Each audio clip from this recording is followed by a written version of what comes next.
I'm 86 years old, and the most dangerous thing happening to the human brain right now isn't Alzheimer's, it isn't aging, and it isn't genetics.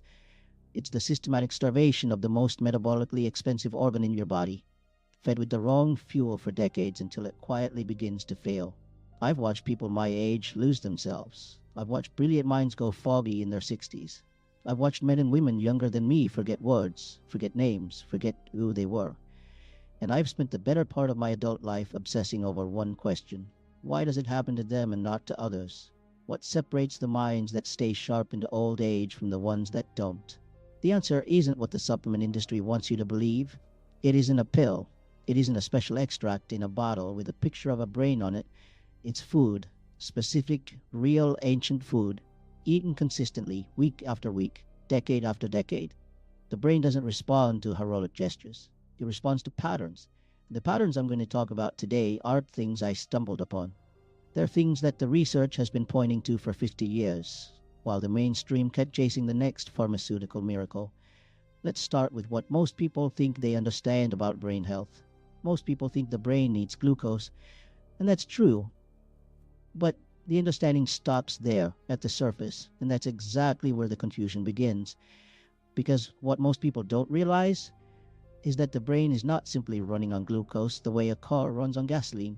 It's running on a symphony of substrates, signaling molecules, structural fats, electrical gradients, and anti-inflammatory compounds.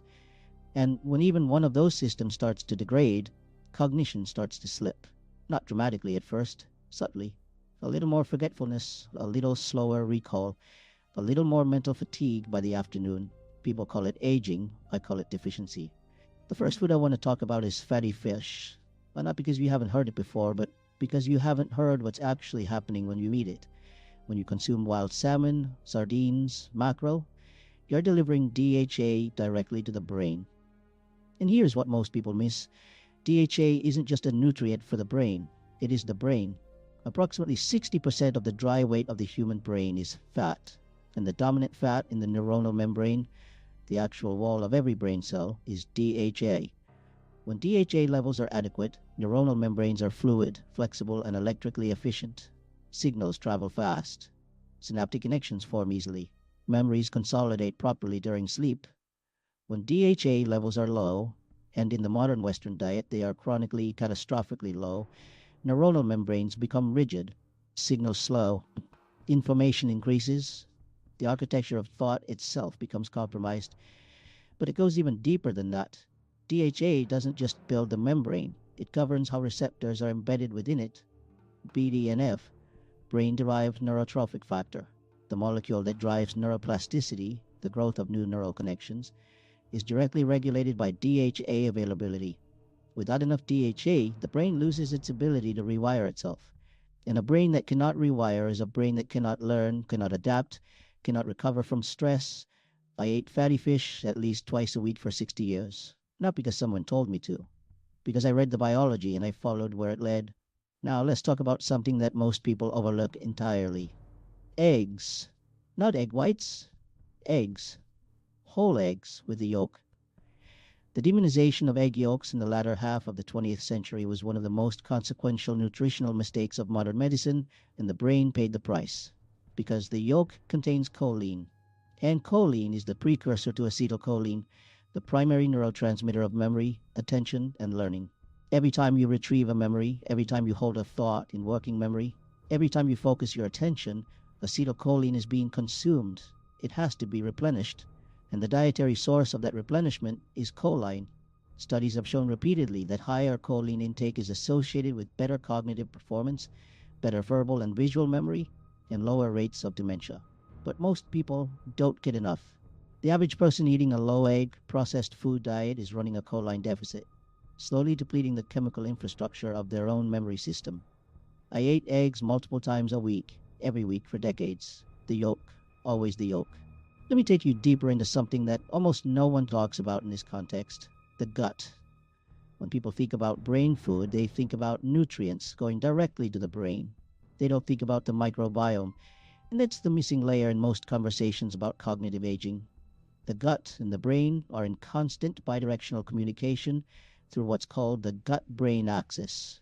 a network of neural, hormonal, and immunological signals that runs in both directions. What happens in the gut doesn't stay in the gut. Information produced in the gut travels to the brain. Neurotransmitters synthesized in the gut, including roughly 90% of the body's serotonin, influence mood, cognition, and mental clarity. The composition of your gut microbiome directly affects the levels of inflammation reaching your brain, and inflammation is the common thread running through every major neurodegenerative condition. This is why fermented foods matter so much. Yogurt, kefir, kimchi, sauerkraut, aged cheeses, these aren't folk remedies. They're delivery systems for the microbial diversity that keeps gut brain inflammation in check. The research on this has exploded in the last 2 decades. Specific strains of lactobacillus and bifidobacterium have been shown to reduce neuroinflammation, improve the integrity of the blood-brain barrier, and modulate the production of GABA, the brain's primary calming neurotransmitter. I had fermented food every week without exception for most of my adult life, in different forms, different cultures, different preparations, but fermented food consistently. Because a healthy gut is not a luxury for the brain, it is a prerequisite. Now here's where it gets fascinating. Let's talk about blueberries, or more precisely, let's talk about what's actually happening when you eat them. Most people know blueberries are good for you. They've seen the headlines. What they don't know is the mechanism. Blueberries are one of the richest dietary sources of flavonoids, specifically a class called anthocyanins, the compounds that give them their deep blue-purple color. These anthocyanins cross the blood-brain barrier. That's the critical fact. Most compounds don't cross the blood-brain barrier. These do. And what's inside the brain? They do several things simultaneously. They neutralize free radicals that would otherwise damage neuronal DNA. They inhibit inflammatory enzymes that degrade cognitive function over time. They enhance blood flow specifically to the hippocampus, the region of the brain most critical to memory formation and most vulnerable to age-related decline. Research out of multiple university programs has demonstrated that regular blueberry consumption can measurably slow age-related cognitive decline and improve performance on memory tasks, not as a drug, not as a supplement, as food eaten consistently over time. But the real power of these compounds is in what they do to gene expression. Anthocyanins activate a pathway called NRF2, a master regulator of the body's internal antioxidant defense system. When NRF2 is activated, the body doesn't just receive antioxidants from outside, it starts producing more of its own, including glutathione, the most potent antioxidant the body makes. So when I ate blueberries every week for decades, I wasn't just delivering antioxidants to my brain. I was instructing my own cells to produce better defenses. The food was talking to my DNA. That's the layer most people never reach. Let me tell you about leafy greens, because this connects to something that changed how I understood aging entirely. Spinach, kale, collards, arugula. These are among the most nutrient-dense foods that exist. But the reason they matter for the brain isn't just the vitamins, it's the nitrates. Dietary nitrates from leafy greens are converted by bacteria in the mouth and gut into nitric oxide, a molecule that dilates blood vessels and dramatically increases blood flow to the brain. And here's the thing about cognitive decline that most people fundamentally misunderstand. A significant portion of what we call brain aging is actually vascular. The brain is the most blood-hungry organ in the body. It accounts for roughly 2% of body weight but consumes 20% of cardiac output. When the blood vessels supplying the brain become stiff, narrowed, or inefficient, which is exactly what happens on a diet low in nitrate-rich vegetables and high in processed food, the brain begins to store slowly, not from lack of calories, from lack of blood flow. Leafy greens fight this at the vascular level every week without fail. There's one more food I need to address because it touches on something that runs deeper than any single nutrient. Olive oil, extra virgin olive oil. Not because of the monounsaturated fats, though those matter, but because of oleocanthal. Oleocanthal is a phenolic compound found only in high-quality extra virgin olive oil, and it has a property that, when I first read about it, I found almost difficult to believe. It acts as a natural ibuprofen at the molecular level, inhibiting the same inflammatory enzymes that pharmaceutical NSAIDs target. But it also does something that no pharmaceutical does. It activates the brain's own waste clearance system. The glymphatic system, the brain's internal plumbing, clears metabolic waste products from neural tissue during sleep. One of the waste products it clears is amyloid beta, the protein that accumulates in Alzheimer's disease. Oleocanthal has been shown to upregulate the receptors that facilitate amyloid clearance across the blood-brain barrier.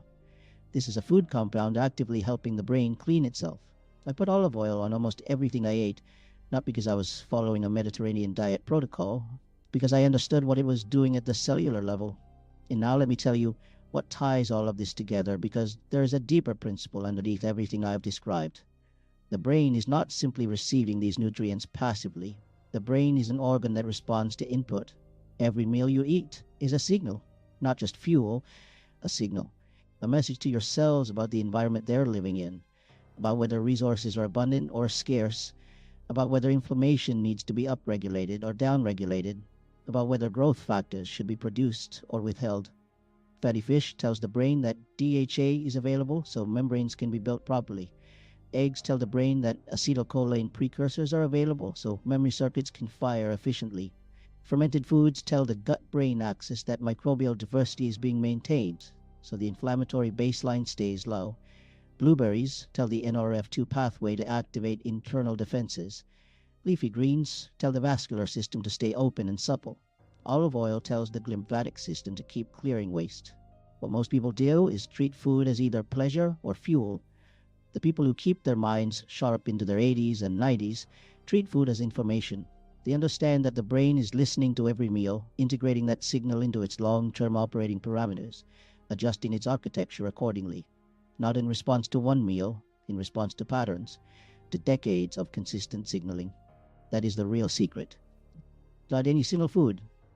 The pattern, the consistency, the understanding that the brain you have at 80 was built by the food you ate at 30, 40, 50, 60. You're building your future brain right now with what you put in your mouth this week. The question is whether you're building it with precision and intention or whether you're leaving it to chance. I'm 86, my mind is clear. I still read primary research, I still follow the science, I still think in full sentences and find new connections between ideas. And I will tell you with absolute certainty that it didn't happen by accident and it didn't happen because of genetics. It happened because for 60 years I took the brain seriously as an organ, the most important organ, and I fed it accordingly, every week, without exception. Start now, not next month, not after the holidays, this week. Because the brain you build this week is the brain you'll think with for the rest of your life.